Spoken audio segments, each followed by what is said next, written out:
Welcome to another edition of Field of Dreams on ACTN. I'm Steve David. Talk about some positive things that happen going around that I want to change this atmosphere and reduce my cast that would assist me. Pleasure to be here. Yes, I agree, football has been down, but I've seen it down before, and it will get back up there. All right, the next Alvin is Anthony Sherwood. And Anthony, welcome to the set, but I ain't seen you in a while. Yeah, it's good to be here, Steve, always. Looking forward to this discussion because I think there are some positives happening in football in Trinidad and Tobago. And next to Anthony is Narada Wilson. Narada, welcome to the set. Yes, always a pleasure to be here, and positivity always. So let us make it known and get some of the information out to the viewers. Yeah. I find we're a nation of negativity. We always dwell on the negative stuff. And I noticed that first when I turned pro, Alvin, with you, and when we went up to the States and play. And when you're playing in point and you're having a bad game, you know it because everybody is telling you how much shit you're playing. And then I turned pro, and then when you're having a bad game, it's like,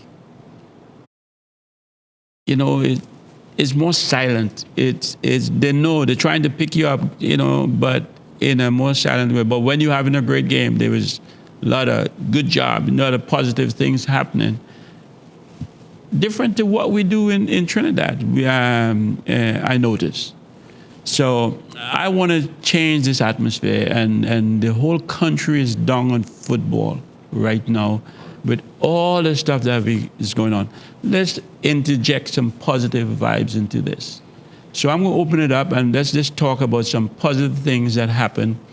Let's start with TTFA, and then we can move into the communities or whatever else is going on. So I'm going to open up the discussion for whoever is want to jump in. I'll kickstart it, Steve. I think one of the most positive things that I have seen has been the national elite program, the under-15 national team.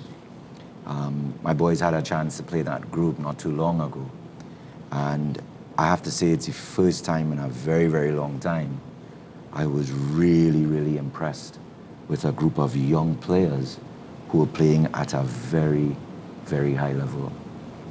It's the first time in a long time I've seen guys who, even though they were younger, were dealing with the physical demands of playing with against older guys. In addition to that, the quality of the football, they're playing a brand of football that resembles a lot of what we're seeing on television, and that for me, is probably, I'm a football man. So that is the thing that resonates with me probably more than anything else. That little group, I think, is going to be a tremendous group. I have a lot of belief in that group. And credit to the guys who work with them, because it's the first time we've seen a team that's actually been in training for a significant period of time, about 2 years or so. But they train frequently. I think they're training 5 or 6 days a week. And credit has to be given to the parents of those kids because they've really bought into that program. Some of them are coming from the East. In most instances, they're training in Couva. And the effort to get those kids down to Couva, as you guys would know, with the traffic and everything else, I think is commendable, So for me, that's one of the bright spots for sure. Who's the coaches of that? Stuart Charles. Stuart? And I think he's assisted by Leonson Lewis. And Clyde Leon. Yeah. So big up to Stuart Charles and those guys for being dedicated and motivated to make that happen. Yeah, I totally agree with Tony about that program. I think that's the shining light of the TNTFA in the last 2 or 3 years. It's a pity that the girls program fell off the wagon. Not quite sure why yet. But we must also compliment NLCB, the sponsors of that program, who put the money where their mouth is, and they have kept up the money's flowing. It was, I think, initially a $8 million. We matched by $2 million from from the TNTFA. And as a result of that, we have seen now what money in a program can do. It could keep it going. People can keep on training. Coaches could be paid. There's been a little dispute, yes, about the same coaches getting an opportunity, but we have a top coach there, and we can't say that Stuart is not a top coach. One other thing I'd like to say, and I've said it on this program before, is that the whole process that went into initiating and developing and selecting that team, I thought was the right way to go. And that was getting groups in areas to be coached by coaches who then brought them together for a 6 to 8 week period. And we traveled all over, including Tobago, and we got a chance to see people on multiple game days, playing games against each other. And even though you're not a scout or whatnot, it is easy if you were following the group, and I was following the group because I was doing some commentary on the group. Yeah. It was easy to see who the outstanding players were. Yeah. I totally agree. And just to add to it, I would just think that what the TTFA, in collaboration with NLCB and the program directors, were able to do was create the right environment.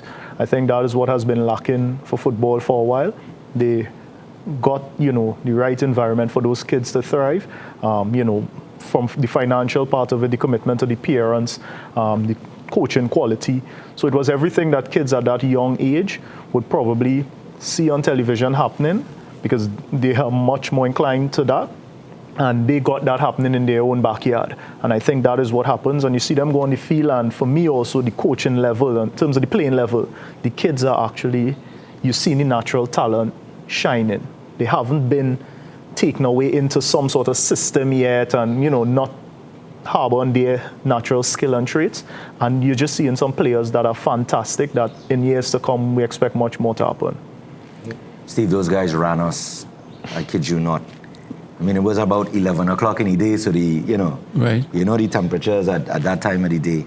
Yes. And within that group that we have, I mean, you have some of the guys who've dominated Colleges League football for the past 3 or 4 years, from Naps and Prez and St. Benedict's and so forth. And they absolutely ran us, man. So I was really, really impressed. I think that is unequivocally, just from a football standpoint, that is without a doubt one of the positives happening. Yeah. And what's the demographics? I mean, we have them from all over the country, or just isolated in Port of Spain? They are from all over. That's how it was chosen. The people came from all over. The zones initially were set up to choose the best players from their areas. And then the zones each had 25 people come together and play for a 6-week period against each other. So, and there were players going in and out initially of those zonal teams as well. So initially some players may have not gotten a chance, and when they saw what was happening, they did get a chance. One of the things that this program has to do now, the players now have to face tougher opposition above their age group even, or at their age group, and definitely playing up above their age group in an atmosphere outside of Trinidad and Tobago. You need to get this team traveling to Central and South American countries so that they can learn what the future is going to be like when they get up into international football.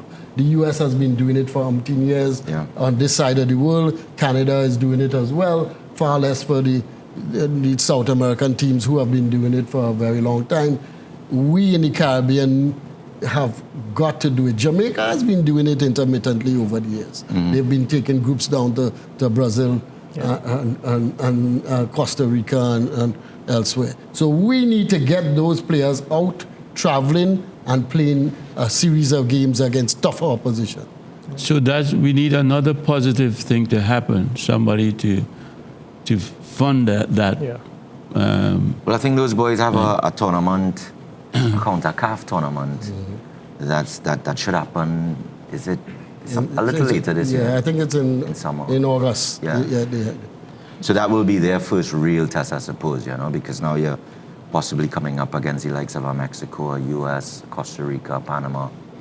So I think, that will be the first time they're really going to be tested, So I look forward to that, actually. I want to see how they do in that tournament. They played in a small tournament down in Curacao, and they came out the winners. But there were no Central American teams or South American teams there. And those are the people who really test us. Yeah. And those are the people who we begin to mark our teams by.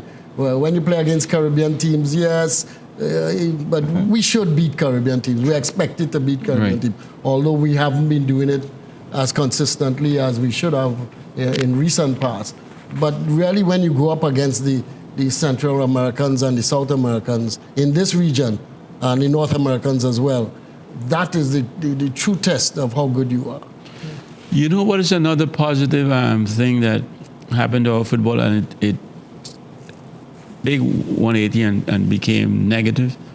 The women, when they brought them together and they were paying them to, in this program with the woman from Italy, she was from? Yeah.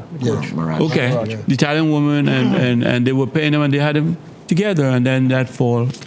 Yeah. But that was a positive move for our women's football. I think, which is what the difference on the under 15 is that it was consistent. I think with the women, unfortunately, it was something that started but could not hold for a very long period of time. And what we need is the environment has to be put forward that at least a year, 2 years, we could see this happening continuously. And that's what the under 15 guys thankfully have had. And they need to continue. Yeah. Okay, let's take a break. When we come back, we would talk a little bit more about some positive stuff that happened in TTF and the surroundings. Viewers will be right back after the short break. A lot of times the trainer there is a guy who's based abroad. Most of the times it's English guys. And I think Dennis is tapping into his network essentially when he was. We, from those encounters together, and this was a North-South game to open the season. So the team might be playing well, as we always say with Trinidad and Tobago.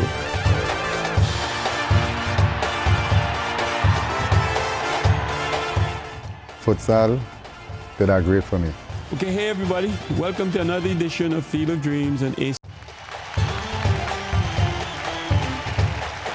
Okay, welcome back, viewers. Okay, guys, we talk about the under 15, which is great, and that's going on, and that's healthy and strong as a positive move. Yeah. And then the women, which is fall apart, the wheels fall off of that wagon, but it was still something positive that we did towards our football. And two things we can think about. Anything else you guys can think about that would? Well, just as I had touched on the environment, I think another environmental change, if we have to put it that way, is providing an environment for the players, which is the home of football, which is another positive venture by the TTFA or this present administration, getting a permanent fixture for housing the national players. It also, I guess, would provide an opportunity for when we have visiting teams that we're not necessarily sharing a facility, they could use the others, and we could have a base where, we could kind of keep close training sessions and all that.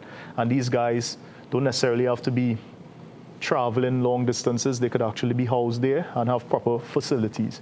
It provides it for the beach soccer.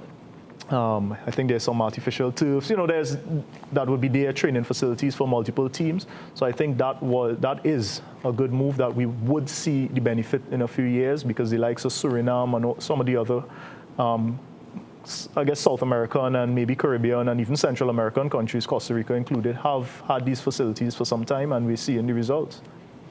So let's talk about the home of football, because I haven't really seen it close up. Right. And so let's talk about what do they have. You talk beach soccer, you talk all different activities. Let's talk about those so we can highlight some of those things. Well, since I've been on a tour, one of the first to go on a tour, I'll talk a little bit about what's there. There is a housing component, let's put it at that. One, it's in two separate areas. There's the closest one to the highway is a group of sleeping areas predominantly for youth footballers so that they could, it's a dormitory type facility so that people can stay there overnight and train, could come in on weekends and train and stay there. And there's a kitchen and a dining area, etc. So you and an area where you can have conferences and whatnot. So you could be teaching at the same time. And there's now next to it a hotel where you probably would save that hotel probably for the athletes from the senior team and for dignitaries and officials who are coming in for meetings, etc. It is a well thought out, mapped out facility, and that is the hotel structure. Then there is eventually going to be about 7 fields. Yeah. The fields are it's various types of field, the Atto Boland being the primary field, which there's a lot of controversy about right now whether that should be our primary field in Trinidad and Tobago for playing international games. Many people still feel that the national stadium should be the stadium where international games are played. But at least we'll have an alternative when we don't expect huge crowds, or an alternative closer to the San Fernando and South area, which has been deprived of international football for quite a while. There are also beach volleyball facilities that you can play beach volleyball. There's a small size artificial turf area that you can have games, competitive games, not only for your players who are going to play on artificial surfaces, but for small goal sides that want to come and be part of the entertainment there as well. Correct. And there's another part of the facility which is called the income generation part of the facility, because the facility is one not only to house the people for playing football in Trinidad, but also to try and generate income and not use income which we have used over the years and still have to pay debts to a number of hotels across the country.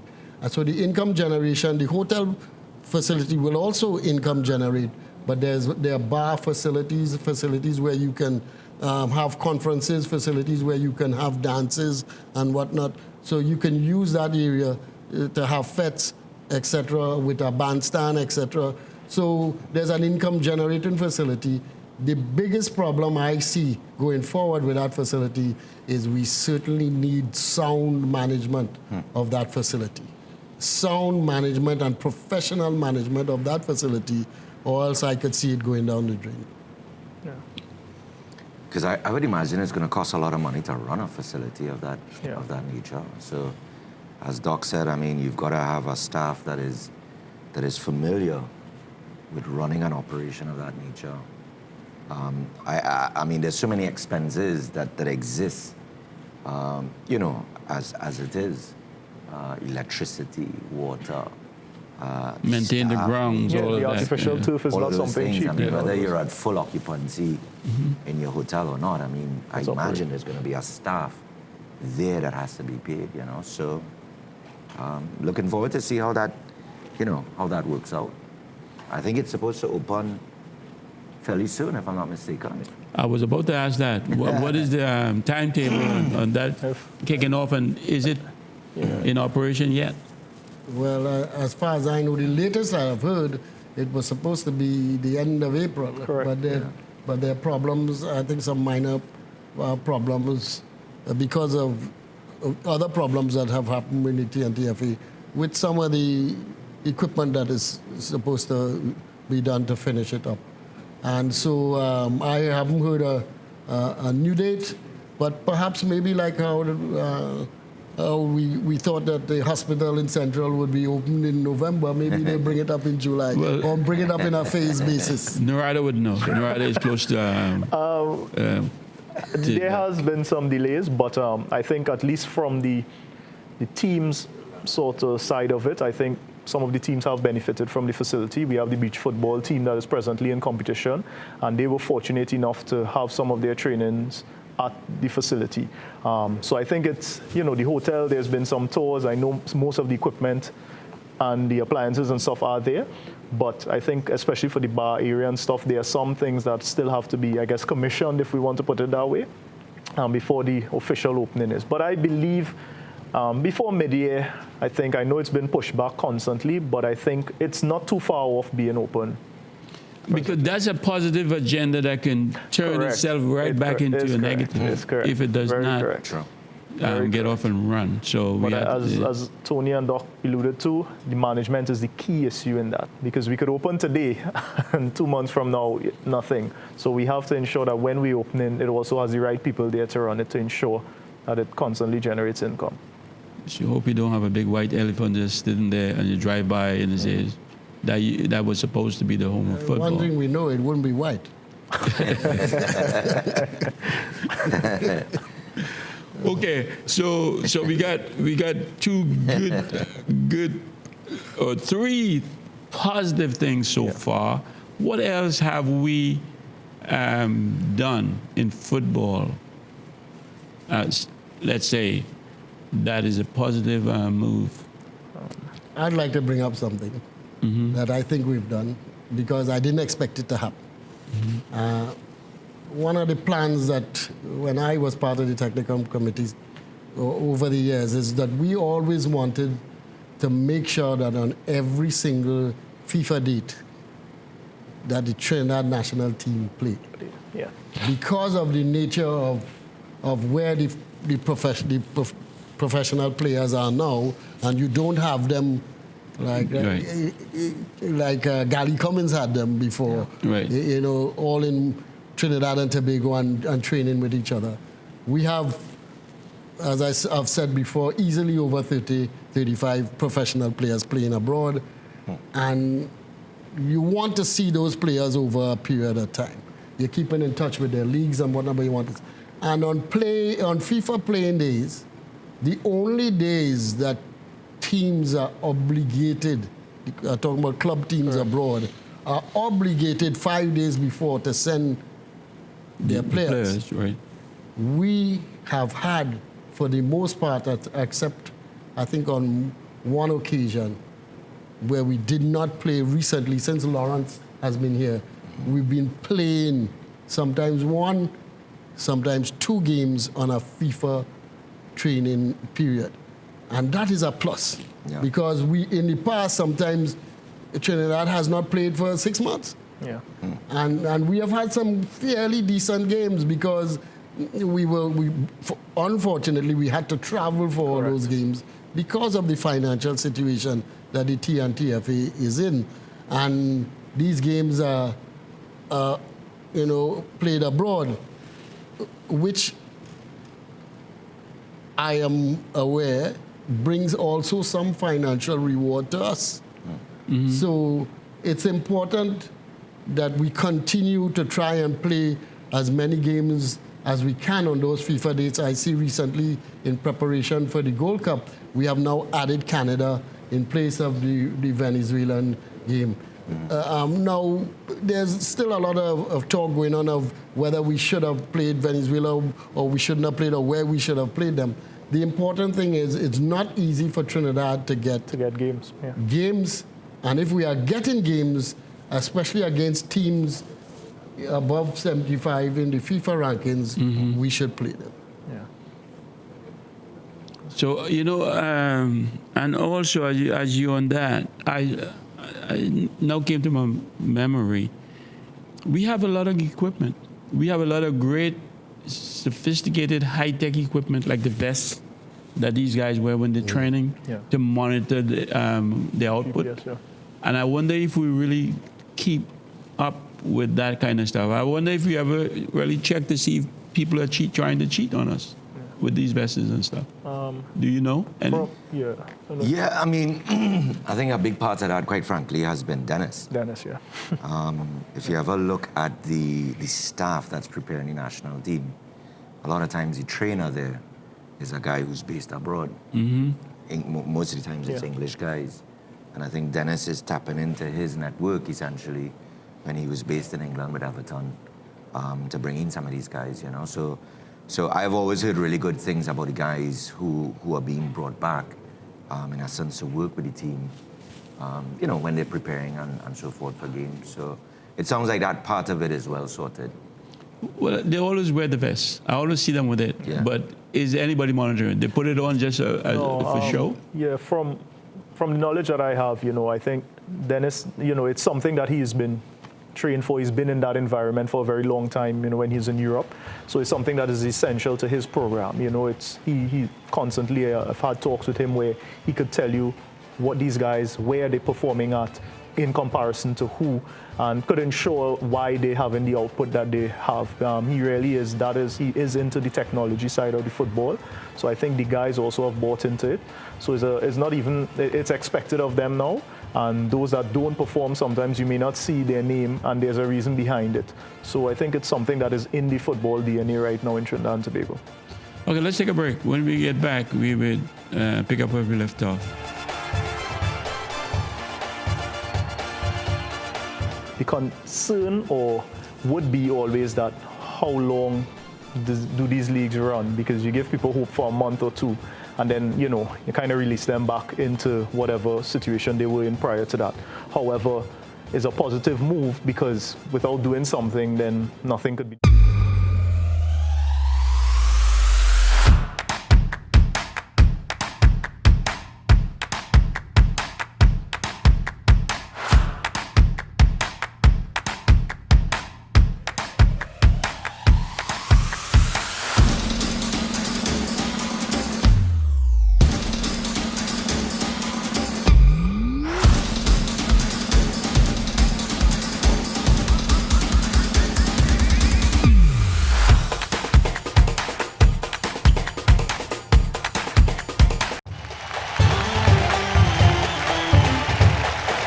Welcome back, viewers. Okay, so we stopped where we thought with all our equipment and stuff, positive stuff, right? We have equipment, but is our play positive?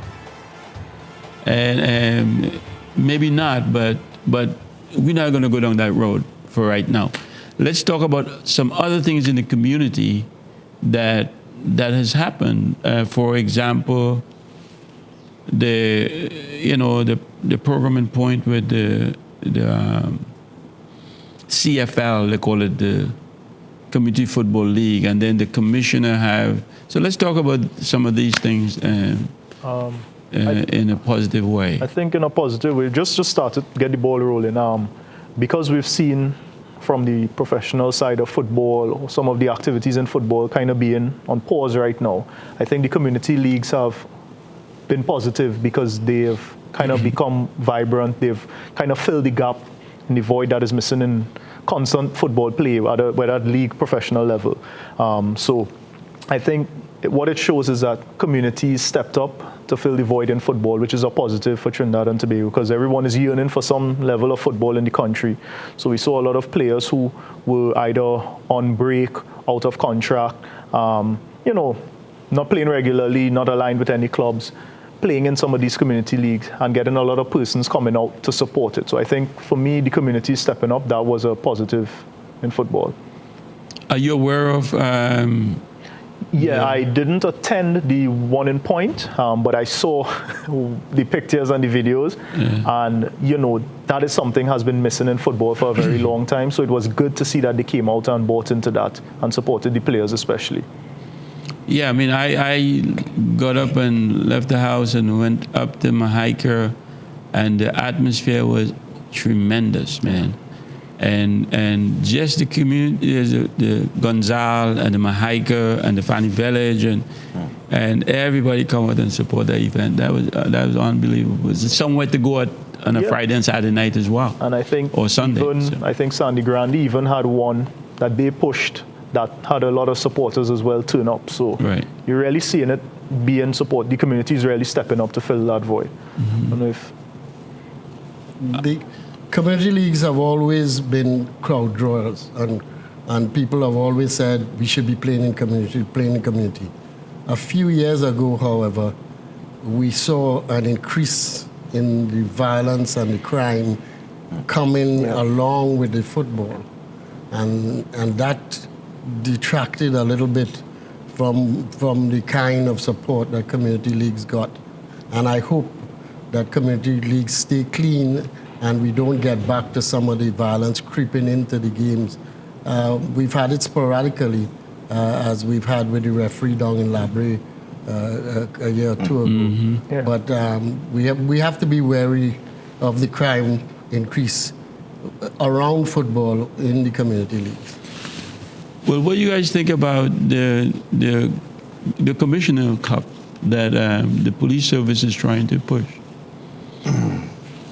To be fair, George, I mean, Steve, I don't know enough about it. I saw a show that where you had Terry Fenwick and a few of the other people involved. But apart from that, I really haven't heard too much of it. I know it's a league that's supposed to come on stream fairly soon, if I'm not mistaken. I did see Terry Fenwick up in Port of Spain not too long ago, and he talked a lot about it. He's very excited about it. It sounds like there's a lot of support for it. So like everybody else, I mean, I'm just waiting to see what happens with regards to that. I think for me, as a league, again, it's something that's supposed to fill a gap. They're dealing with an age group, I think, between 16 and 25 years old.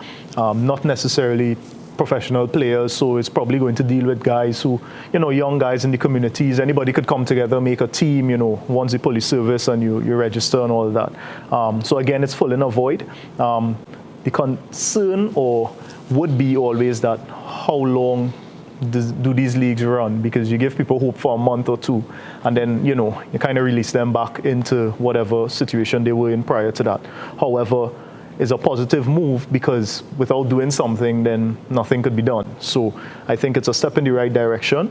I just think once it's understood that, because there are statistics that are shown in England that yes, sports intervenes and deters persons from crime, but at the age group of around 21, 22, when a lot of these kids who came out of high school don't have access to better paying jobs, they sort of fall back into the system, and it has an increase in drug use and criminal activity. So there's actually a statistic that says it doesn't necessarily deter crime, it actually just deters it for a period, like it just pushes it back. So I hope it's something that I hope it goes for more than a 2-month period. If 2 months is just a trial, then fair enough.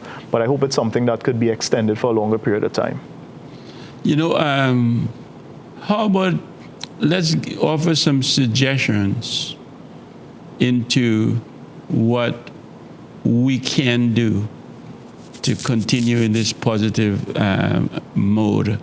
For example, and I always think TTFA should have a youth league like in the US on the weekend. Every child is dressed up in soccer outfit, playing in some little park in some kind of league. And I never understand why don't we have that. Well, my suggestion goes to the level of why we don't have that.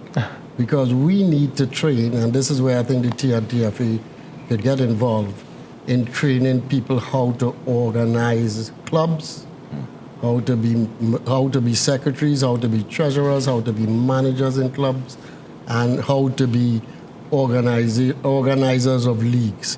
The TNTFA, with their expertise, needs to come out and roll that out and teach people in communities how to do those things. Yeah, because I think, we have a lot of programs coming out, positive programs at the coaching level, and you have the tournaments happening in parts of Trinidad and Tobago, but the part that isn't, they haven't tapped into is just as Doc said, those persons that are, I guess you would say administrators in some capacity, for courses for them to understand what it's like holding a grassroots league, a youth league, because that is a different, preparation that is needed, because you have to understand you're working with probably less funding, you're working with kids from, where a different demographic, not necessarily a paying demographic. So it's a different organization that needs to be done. So I think it's something that, there are young persons in communities, there are older persons, people very enthusiastic, but they need to get the preparation and the qualification in doing that. Well, I think TTFA should be championing that because in America, it's the AYSO, American Youth Soccer Organization, that champions this with everybody else under them.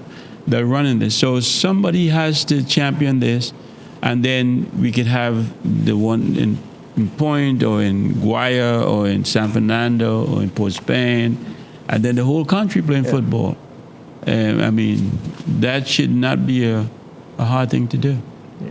And I you know, with the veterans is part of the an umbrella under the TTFA. And I said to them, and I give them the plan or the program to I says, you're not SFL, you're not POSFL, you're not this, you're not the Pro League, you're not that, but for the veterans, you can run this, you can start this, and we can start in 2 communities and then let it spread. And my idea to them was to do it in the counties, St. Patrick, Victoria, and so, and we never had it going. So, I mean, if we can get all the kids playing soccer or football on the weekend, you know, sure, that would be liven up the fantastic, place. Steve. Yeah, I mean, I am a man involved in youth football, you Right. know, and one of the things that just blows my mind is the fact that as a nation, if you really think about it, at the moment, there are 2 leagues that exist in the country. You have the Youth Pro League, and you have the Republic Cup. But I think about all of the other kids that have a passion for the game, and they don't have an outlet. And I think what it's doing is that it's reducing the pool of kids playing football as a whole, which means that we're not seeing everybody, you know? And that to me is probably the biggest problem. And that's the truth, you know? And I think people think about, you know, who's gonna win this and who's gonna win that. My thing is that we've got to create an environment in this country where we're tapping into kids who have talent, identifying them early enough. And then at some point, maybe now they become part of the elite program that the TTFA has, right? But I mean, I know kids in Miaro, for instance, who cannot get to San Fernando, can't get to Couva to train with our team, you know? It's just too far. Why should a kid in Miaro have to leave Miaro to come all the way over here to have a league or a team that he's playing with, you know? So, you know, but I think we want to talk about positives today, Steve. So, personally, I don't want to go down that road. Well, I mean, we want to offer suggestions to them into what can be done, because you've seen it in the U.S., I've seen it, Alvin has seen it, Norado has seen it elsewhere. So, you know, it has to be organized. And it's not only for the kids. The parents get to come out and see the kids play. True. They make it like in a picnic atmosphere. They sit around all day and watch them play different games. It's games from 9 o'clock in the morning till evening, till 6 o'clock in the evening. But Steve, I know I grew up in a time, I mean, I don't like to sound like one of these guys who talks about the past, you know, this, that, and the other. But I know as a guy who was 10, 11 years old, there was an under 14 team within my community, Guapo Youths, and there's a kind of pride, obviously, that I took as a guy representing that team, right? Correct. In addition to that, we were competing in a South Zone, right? That was run by, I assume, the TTFA at the time. So we would play against Labre. We would have to go to Siparia on occasions. Sometimes I'm not even sure how we're getting to some of these places. You're just hearing a message, Maxi will be there at 9 o'clock, you have to be there, and then we go to, you know, and what it did is that it gave me as a player the opportunity to see who were some of the other better players that were coming from the Southland. From that now you pick, you know, you have screenings, as they would say, sometimes in Skinner Park, and the top players from all of the clubs were brought together, and a South team would be selected. And I think it when I think about it, that coincides with, for me, a really good generation of kids who were coming up, you know. And so, to me, the solutions are not, you know, it's not that difficult to figure out what we need to do, you know. Just it's just implementing. All right, let's take a break. When we come back, we will talk a little bit more about some strategies we can offer or suggestions we can offer to the TTFA or to other sporting organizations. Viewers, will be right back. Along the line, some of the suggestions have been implemented. And you can judge the work of your association sometimes by the programs that they have implemented. They may not be our suggestions, but if they have implemented a program, such as the Under 15, and how long it continues, Correct. if we think it's a... We, from those encounters together, and this was a North-South game to open the season. So the team might be playing well, as we always say with Trinidad and Tobago.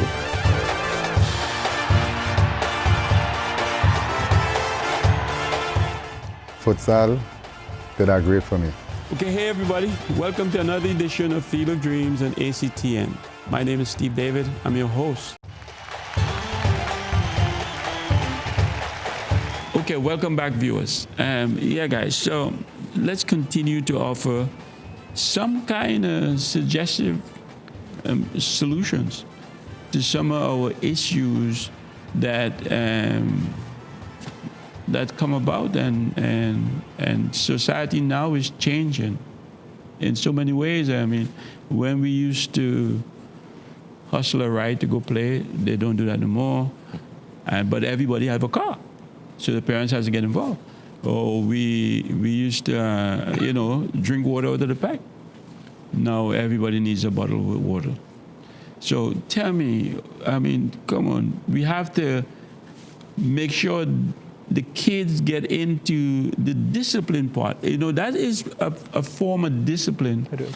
When they have to prepare for things for themselves or do things to get there for themselves, get a bicycle, a ride, or whatever. Talk about it, guys. Alvin. Well, when people have passion for the game, and we must admit that the number of people who have passion for the game at a younger age has diminished. There's no question about that. But when you have a passion for the game, you'll do anything to be able to play football. Anything. You want to just get there and get on the field. But one of the problems that has been developing, and we're looking at football overall in Trinidad and Tobago, is we've been looking for the top down. And what we really need to do is look at a pyramid system from the bottom up to going up to the elite. Mm-hmm. And what should be strong and very strong in our country needs to be the regional associations. In the regional associations, as Anthony alluded to, you have the youth regional teams. And from there, you go up the pyramid to eventually become members of an elite team. And that's how the process should be done. But you said regional, and you're talking about South Zone and those kind of things, right? Correct. Mm-hmm. But they've been neglected. But the children, I'm talking about the 6, 7, 8, 10. We have nothing for them other than go in the park and play. We can have grassroots programs through the zonal. That's it. Framework. You can have a grassroots program. You can bring your coaches, your D and C licensed coaches. That may be their first introduction to a coaching situation. And we don't have primary school football no more. No, don't say that. We do. No, Oh, we do? Yeah. Not. We don't have it everywhere like it used to be then. Yeah. Where do they have primary school football going on? Well, it's everywhere, but it's not every primary school is yeah. right. Yeah. Okay. So it's all over the country, including Tobago, but not every primary school is. And that was a big thing because the people you met in primary school playing against them, you met the same people as grown-ups because it went through this system. I think what Doc is touching on, and even that's a positive, over the last few years, and I think years before that I was part of it, there were a lot of grassroots program from CONCACAF that was passed in Trinidad where a lot of persons from all walks of life, took part in, even myself. I think what didn't happen is that these persons, although it was said that they should go back to their communities and implement a lot of things that they were doing, didn't do that because one of the main resources you need is finances. And for you to just go, so a lot of persons got the certification, don't have the finances, so it wasn't used to benefit the kids in the community because they were looking for persons who just in the savannah could get 10 kids together and do something. I think the funding that TTFA has, or these organizations, need to reach, as Doc said, the regional bodies. So they now, because they have direct access to all the communities, all the guys who are coaches, who have little coaching teams, and put forward something to them. Even if it's, if you register with us, and you have at least 15 kids or more in your community, we would donate 10 balls to you all. I think it needs to have incentives for persons to come together with a group and say, here, what? Let me go register because I want the 10 balls to be able to do this. And in return, they get something in return. I think once that is not done, it's really down to the person to really look for their own source of funding and finances to continue behind their passion. Yeah, and that's the part of it I don't agree with because you shouldn't have to get something to do something like that. But again, it's how today, a lot of things. Well, so we're spoiling the kids today then. Is that one part of our problem? Yeah. But to be real, the primary school initiative, I think that is probably something they should look at the next step. Because the reality is parents, because Trinidad is more an education-based society, parents trust the schools, and everyone is probably going to a primary school. So what needs to happen is every primary school needs to have football happening, because I think that is actually the easier way for you to tap into these guys. I remember being in primary school when we had a team playing in like a little league in South, and the pride you had in playing with your primary school, but then you also were playing with kids who you're not necessarily all at the highest level. So I think you're actually tapping into the majority of players at the primary school level. I went to England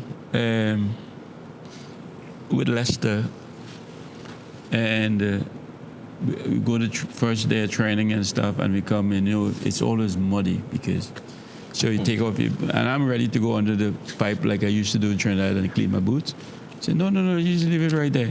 And then the apprentice professionals, they call them, the 15, 14-year-old, they come there with a wire brush, and they clean up everybody's boots, they polish it up, they hang it up, they collect the stuff, they clean up the place, they put. And I said, that was all part of the upbringing and the discipline. Yeah. But imagine you were doing that as a pro. It's being done now. At a 5-year-old and 6-year-old having that happening. So you find that is what is being challenging for them to accept anything less than. It has to have water ready. It has to have transport provided. Uniforms need to be provided for anyone to take football seriously.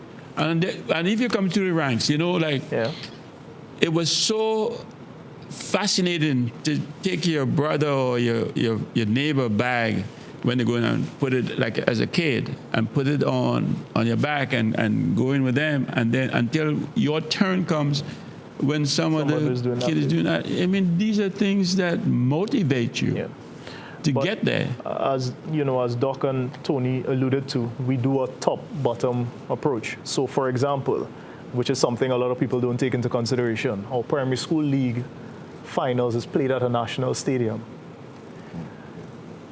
To enter a national stadium anywhere else in the world, that is an honor. Mm-hmm. But if you do that at 8 years old, I don't know if you would respect the stadium the same way or see the level of football as being the same in your country. So it's little things like that we've given a low market the highest opportunity. We shouldn't allow that privilege. That privilege should be there. Too soon. Okay, I see. Well, I mean, there is so much stuff that, like I know we have talked about. We should get the administration to come together and think differently, and it has to be full-time job, not somebody working at the supermarket and comes in the evening and spend 2 hours as part of the community or the group. So I don't know what else to say, but it has to be more on a professional level. So our suggestion to the organization would be that, I think. What do you think? Well, it could even go through the government community development programs. Correct. which have included culture a lot, can also include sport. And should include sport. Their community, their coaches attached to the Ministry of Sport Correct. as well. And the Ministry of Sport their coaches need to play a bigger part in the communities of Trinidad and Tobago. One of the things I would say, Steve, is that one of the real positives for me is that it doesn't matter what part of this country I go to, I see people playing football. So with all of the problems that we have at the moment, the thing that signifies to me is that there are people who still very much have a real passion for this game. You go to Manny Ramjohn training grounds on a Saturday and a Sunday, fet match football, always. I have a group of older guys that I play with, former national team players. We'll go to Carenage or we'll go to the East. And there are guys always ready, equipped, and prepared to play. And I think we've just got to find a way now to connect with these guys and to get them on board with this notion of supporting Trinidad and Tobago football. I also think we just need to get really, really serious. I've looked at this show from inception. I think we come here and there are people who offer great advice. There are very, very educated, they're very learned people who come on this show. But it's up to the powers that be to implement things that can get our football moving. As a guy who's based abroad, seeing where America was to where they now are, seeing what that process looks like, it's very frustrating to me. We should be collaborating constantly, putting our minds together to take our football to a really, really high level. The opportunity is there.